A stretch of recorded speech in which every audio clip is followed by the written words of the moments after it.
您不能不知道来关心，气象署上午发布海上台风警报，各地农民都戒慎恐惧。云林县的菜农们要赶在风雨来临之前，抢收翠绿的空心菜跟小白菜。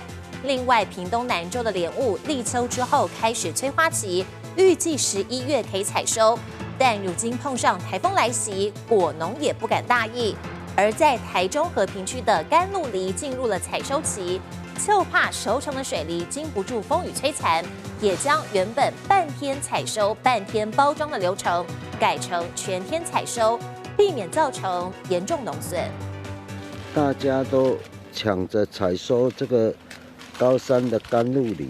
果农们动起来，趁天气还很晴朗，赶紧采收又大又多汁的甘露梨。辛苦栽种，好不容易来到采收季，又碰上台风，而且来势汹汹。台风到了哦，看大家都停止包装了，都在抢收了。一篮又一篮，全是刚采收的甜美果实。通常流程是半天采收，半天包装出货。如今台风步步逼近，只好集中人力采收。不是提早采收，它已经成熟。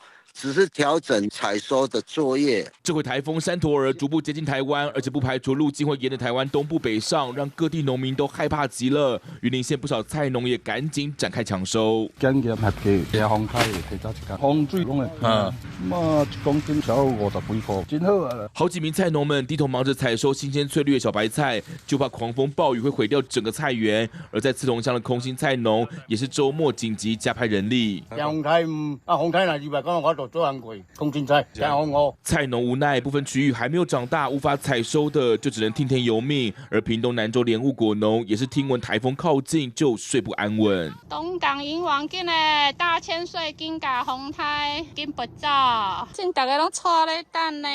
眼看辛苦栽种的莲雾，立秋过后进入催花期，预计11月就可以采收。如今碰到台风捣乱，果农只好赶紧收起黑棚，展开防台作业。